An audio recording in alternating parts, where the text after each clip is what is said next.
बिस्मिल्लाहिर्रहमानिर्रहीम। Class 9 chemistry chapter number 4। फिर हमने टाइप्स ऑफ केमिकल बॉन्ड शुरू किया था, जिसमें मैंने आपको पहले 2 टाइप्स बता दी थी। आज हमने टाइप नंबर 3 मुकम्मल करनी है और अगर टाइम हुआ तो फिर 4 भी शुरू कर देंगे। तीसरी टाइप है coordinate covalent bond. The third type of chemical bond is coordinate covalent bond और dative covalent bond। इसका सेकंड नाम है dative covalent bond। बेटे इसकी डेफिनेशन देखें पहले। coordinate covalent bond, ionic bond में हमने देखा कि इलेक्ट्रॉन ट्रांसफर हो जाते हैं, एक एटम से इलेक्ट्रॉन दूसरे एटम में मुंतकिल हो जाते हैं। फिर हमने कोवेलेंट बॉन्ड में देखा कि इलेक्ट्रॉन ट्रांसफर नहीं होते, only the electrons share. Atom जो अपने इलेक्ट्रॉन को शेयर करते हैं, म्यूचुअल शेयरिंग ऑफ इलेक्ट्रॉन की वजह से जो बॉन्ड बनते हैं that is called covalent bond. इसमें दोनों एटम इलेक्ट्रॉन को शेयर करते हैं। आज का जो हमारा लेसन है कोऑर्डिनेट कोवेलेंट बॉन्ड, उसमें हमें ये देखना है कि जो इलेक्ट्रॉन पेयर है it is shared by only one atom. तो दूसरा एटम है वो इलेक्ट्रॉन को शेयर नहीं करता। In this type of bond the bond pair is shared by only one atom which is called donor. जो एटम इलेक्ट्रॉन शेयर करता है उसे डोनर कहते हैं और जो शेयर नहीं करता उसे एक्सेप्टर कहते हैं। इस बॉन्ड को एक एरो से हम शो करते हैं। This bond is represented by an arrow। अब बेटा एरो लगाने का भी यहाँ एक मेथड होगा, ऐसे नहीं लगा देना जैसे दिल किया लगा दिया। The head is towards donor and the tail is towards acceptor। Arrow बेटा हमें इस तरह लगाना है कि जो उसका हेड है ना वो डोनर की तरफ हो और जो टेल है वो एक्सेप्टर की तरफ हो। अब इसके 2 एग्जाम्पल मैं आपको बताऊंगा। दोनों एग्जांपल में आपने ये देखना है कि कौन सा डोनर है और कौन सा एक्सेप्टर है। इसमें एक लफ्ज़ हम इस्तेमाल करेंगे adduct, ADDUCT, adduct. Coordinate covalent bond के मिलने से जो कंपाउंड जो सब्सटेंस बनेगा उसे एडक्ट कहते हैं। जिस तरह आयनिक बॉन्ड के मिलने से जो चीज बनती है उसे आयनिक बॉन्ड कहते हैं। कोवेलेंट बॉन्ड के मिलने से जो बनेगी उसे कोवेलेंट बॉन्ड कहेंगे और जो चीज कोऑर्डिनेट कोवेलेंट बॉन्ड की वजह से बनेगी उसे एडक्ट कहते हैं। तो फिर इसके हम 2 एग्जांपल देखते हैं। इधर पहली एग्जांपल है फॉर्मेशन ऑफ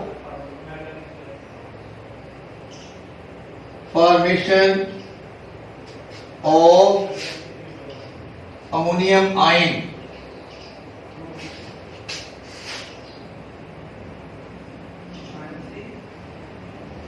अमोनियम आयन कैसे बनता है? अमोनियम आयन का फार्मूला है NH4+।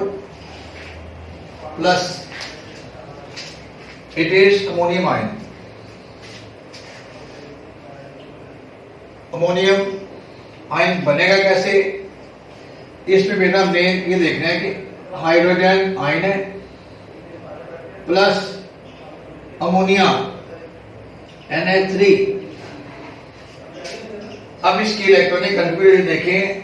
H+ shows that it has no electron और अमोनिया के बदले आपको पता है कि अमोनिया के पास 5 इलेक्ट्रॉन्स हैं, जिसमें से 3 इलेक्ट्रॉन इसने हाइड्रोजन एटम के साथ मिलने में शेयर कर दिए। Now it has 2 lone pair of electron। lone pair mean कि वो इलेक्ट्रॉन जो अभी तक यूज नहीं हुए। What will happen now? ये जो मैं लगा रहा हूं ये केमिकल रिएक्शन की प्रोसीडिंग को शो कर रहा है कि केमिकल रिएक्शन हो रहा है अभी। अब जब ये मिल जाएंगे तो क्या होगा? नाइट्रोजन के ये जो 2 इलेक्ट्रॉन है ये हाइड्रोजन आयन के साथ आ जाएंगे।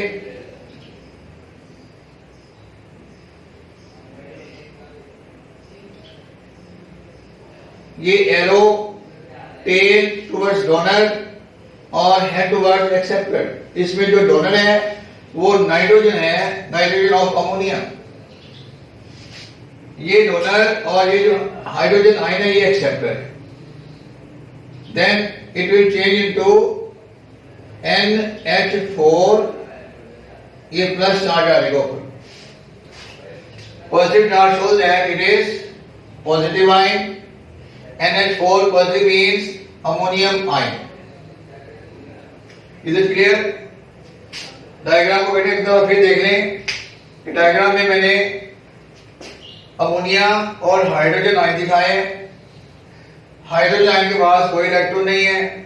अमोनिया के अंदर जो नाइट्रोजन उसके बाद 2 इलेक्ट्रॉन फालतू है। ये अमोनिया डोनर है और हाइड्रोजन आयन एक्सेप्टर है। ये एरो मैंने डोनर से एक्सेप्टर की तरफ लगाया है। ये स्लो कर रहा है। तो पहले ये एग्जांपल मुकम्मल हो गई है।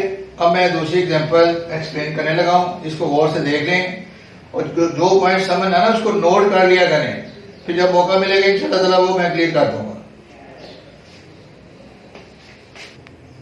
तो सेकेंड एग्जांपल हमारी है bond formation between boron trifluoride BF3 and NH3 ammonia.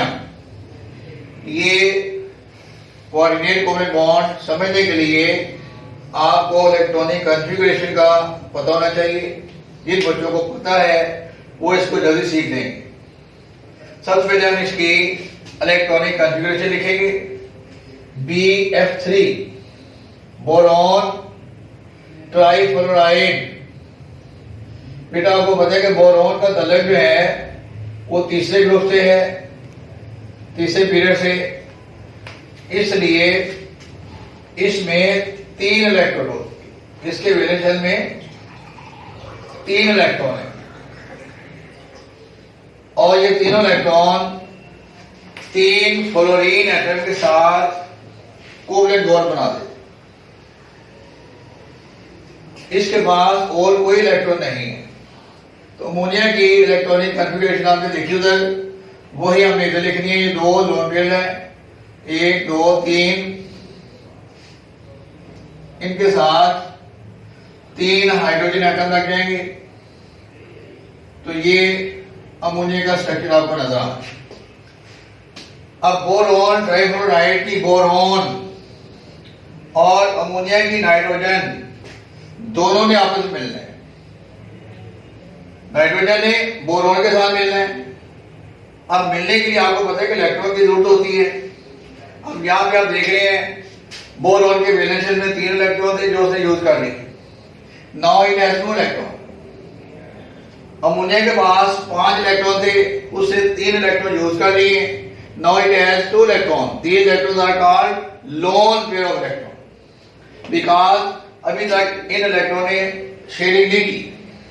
Now what will happen, ये दोनों मिलेंगे। इस एरो का मतलब बता दें मुझे क्या है। This arrow shows the proceeding direction of reaction. ये जो एरो है रिएक्शन की डायरेक्शन को शो कर रहा है और दूसरा एरो जो हम बनाएंगे वो कोऑर्डिनेट कोवलेंट बॉन्ड को शो करेगा। इसमें बोरॉन ट्राइफ्लोराइड और अमोनिया। अब मैं इलेक्ट्रॉन शो नहीं कर रहा, सिर्फ डायग्राम बना रहा हूं क्योंकि I hope that you will understand it easily. अब इसके बाद ये 2 इलेक्ट्रॉन हैं। ये 2 इलेक्ट्रॉन शेयर करेंगे इसके साथ अटैच होने में। ये जो एरो है ये कोऑर्डिनेट कोवलेंट बॉन्ड को शो कर। अगर इस एरो को बेटा मैं इस तरह लगा दूं, बात बच्चे कहेंगे बॉन्ड तो वही है ना नाइट्रोजन और बोरॉन के दरमियान, तो क्या हर्ट है इस तरह लगाने में।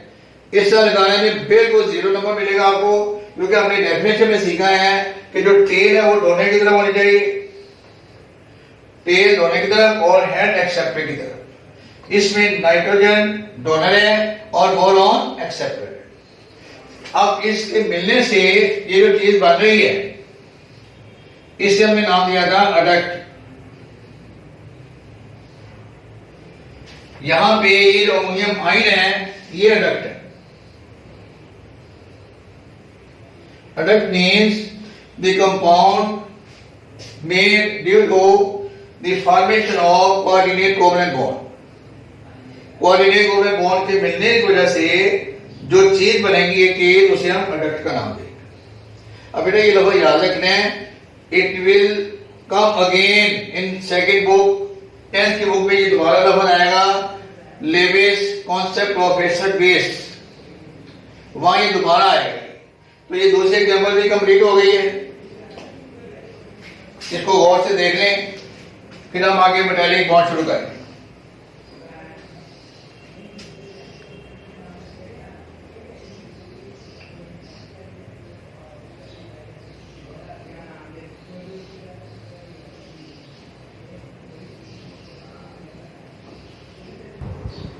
Number 4 metallic bond.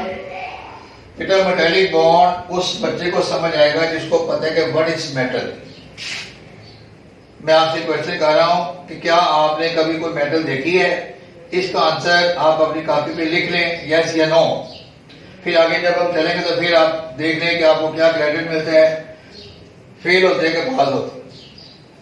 मेटल्स जिस बच्चे ने देखी है उसको ये लेसन जल्दी समझ आ जाएगा। मेटल की एग्जांपल कुछ मैंने लिख दी है, सिंबल मैंने आयरन, एल्यूमिनियम, कॉपर, ऑरम जिसे गोल्ड कहते हैं, आर्जेंटम चांदी, सिल्वर, जिंक और सोडियम जिसका लेटर नाम है नेट्रियम। ये सिंबल कैसे बनाया जाता है ये पुराना लेसन है हमारा। तो बेटा मैंने ये एग्जांपल कुछ लिख दिए हैं। आई होप इसमें से आपने आयरन देखा होगा, लोहा, एल्यूमिनियम देखा होगा। एल्यूमिनियम जिस बच्चे ने नहीं देखा वो आज देखे। ये जो एनर्जी सेवर होते हैं ना हमारे, इसको ऊपर जो कैप लगा होता है, जो होल्डर में हम फिक्स करते हैं, वो एल्यूमिनियम का है। फिर किसी शोकेस पे जाए आप, शोकेस के जो बॉर्डर है उसका बॉर्डर एल्यूमिनियम का बना होता है। नेक्स्ट आप एल्यूमिनियम के दरवाजे देख सकते हैं, किसी डॉक्टर की दुकान पे चले जाएं, शॉपिंग प्लाजा पे चले जाएं तो उसका जो फ्रेम है दरवाजे का वो एल्यूमिनियम का बना होता है। कॉपर, इसकी देगे बनी होती, इससे बड़ी अच्छी तरह बाकी में हम सोना, चांदी, जिंक और सोडियम। ये जिंक जो है ना बेटा ये आपने देखा होगा लेकिन पता नहीं। ये बच्चे जब गुब्बारे मारते ना बंदूक से, शरडे चलाते हैं, तो उसके अंदर जो शरला होता है वो जिंक का बना होता है। ये जो बैलून, हवाई बैलून जैसे कहते हैं ना, वो जो बैलून फुलाने वाला है ना, बैलून के अंदर जो गैस है वो हाइड्रोजन है।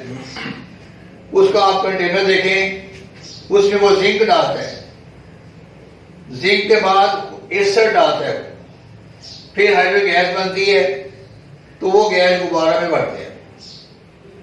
ये बेटा ये वैसे मैंने आपको इंफॉर्मेशन के लिए बताया है क्योंकि हमारे मुआशरे में ऐसी स्टूडेंट के अंदर बहुत सी बातें ऐसी हैं जो सामने भी चीज बड़ी तो उनको नहीं पता होता। वो कहते हैं वही अपने याद करें जो बुक में है, जो बुक में होगा वो देख लेंगे, जो बुक के अलावा है वो कहेंगे ये तो है ही नहीं हमारे सिलेबस। तो अभी तक मैंने आप सोडियम, ये सोडियम क्या है, ये सोडियम क्लोराइड का एक हिस्सा है नमक का। मेटल को अगर आप देखें, it is a very hard, very rigid structure. Metal जो है बहुत ही ठोस, बहुत सख्त किस्म की चीज है। इसकी प्रॉपर्टी काफी है, इसमें बिजली गुजर जाती है, इसको काटे तो चमक पैदा होती है। लेकिन हमारा टॉयलेट इसके साथ नहीं है, हमने ये देखना है कि मेटेलिक बॉन्ड क्या होता है। यहां मैं आपको एक मेटल का पीस दिखा रहा हूं। It is a piece of metal. अब मेटल भी ये पीस लोहे का भी हो सकता है, ये पीस एल्यूमिनियम का भी हो सकता है, किसी भी मेटल का हो सकता है। अगर आप इसको देखें, स्टडी करें, तो इसके जो एटम है वो एक दूसरे के बहुत करीब करीब होते हैं क्योंकि ये बहुत रिजिड है। इसके अंदर एटम में फोर्स ऑफ अट्रैक्शन बहुत ज्यादा पाई जाती है। इसके एटम एक दूसरे के साथ बहुत क्लोज मिले होते हैं। अब बेटा आप इसके वैलेंस शेल को क्लियर नहीं कर सकते। इसके वैलेंस शेल में जो इलेक्ट्रॉन है ये इसका न्यूक्लियस है, ये इसका न्यूक्लियस है। अब ये इलेक्ट्रॉन इसके साथ भी उतना ही मुंसलिक है जितना इसके साथ है। इस इलेक्ट्रॉन को दोनों न्यूक्लियस अट्रैक्ट कर रहे हैं। These atoms are very close to each other that there is no distinguish between the electron of an atom to the other atom. एक एटम के वैलेंस इलेक्ट्रॉन को हम दूसरे इलेक्ट्रॉन के वैलेंस इलेक्ट्रॉन से नुमाया तौर पे फर्क नहीं कर सकते। जिसका डिस्टेंस कम होगा वो उस इलेक्ट्रॉन को अपनी तरफ अट्रैक्ट करेगा और जिसका डिस्टेंस का ज्यादा होगा वो कम करेगा। इस तरह ये इलेक्ट्रॉन जो है ना ये किसी एक एटम के साथ कंप्लीटली अटैच नहीं होते। They are moving here and there. ये इलेक्ट्रॉन अब इधर है, इसने खींचा तो इधर आ गया, इधर आ गया। These electrons are moving in the metal. तो जब ये इलेक्ट्रॉन फ्रीली मूव करेंगे, फ्रीली मूविंग इलेक्ट्रॉन, और ये पॉजिटिव है न्यूक्लियस, फ्रीली मूविंग इलेक्ट्रॉन और पॉजिटिव चार्ज के दरमियान जो अट्रैक्शन पैदा होगी that is called metallic bond. Metallic bond is the type of bond which is formed due to the attraction between free moving electrons and positive charge nucleus। तो ये metallic bond सर्टेंस का इनसार ये होता है कि इसमें फ्री इलेक्ट्रॉन कितने हैं। तो इसके लिए फिर मैं आपको रिपीट करूंगा इलेक्ट्रॉनिक कॉन्फ़िगरेशन। ये देखें कि वैलेंस शेल में कितने इलेक्ट्रॉन हैं। सोडियम के वैलेंस शेल में 1 इलेक्ट्रॉन है, एल्यूमिनियम के वैलेंस शेल में 3 इलेक्ट्रॉन है, मैग्नीशियम के वैलेंस शेल में 2 इलेक्ट्रॉन है। तो जितने ज्यादा किसी मेटल के वैलेंस शेल में फ्री इलेक्ट्रॉन होंगे उतनी ज्यादा वो स्ट्रॉन्ग हो। The strength of bond depends on the number of free electron present in the valence shell। अभी जो बेटा मेटेलिक बॉन्ड है it affects the melting point, boiling point, conductivity और दूसरी जो बहुत सी प्रॉपर्टीज हैं उसका इन्हिसार मेटेलिक बॉन्ड पे है। अगर एक मेटल अच्छे कंडक्टर है तो इट मीन उसके अंदर फ्री इलेक्ट्रॉन ज्यादा है। अगर एक मेटल अच्छा कंडक्टर नहीं है तो उसके अंदर फ्री इलेक्ट्रॉन ज्यादा नहीं है। ये जो इलेक्ट्रिक वायर्स हैं ये हमने एल्यूमिनियम और कॉपर की बनाई होती है because these are good conductor. ये गुड कंडक्टर क्यों होते हैं? Because they have more free electron than other atom. अगर आप पेपर में क्वेश्चन आ जाते हैं कि why we use copper wire, aluminium wire in electricity purpose, तो इसका आंसर बेटा यही है because they are good conductor. ये गुड कंडक्टर क्यों है? Because they have more free electron.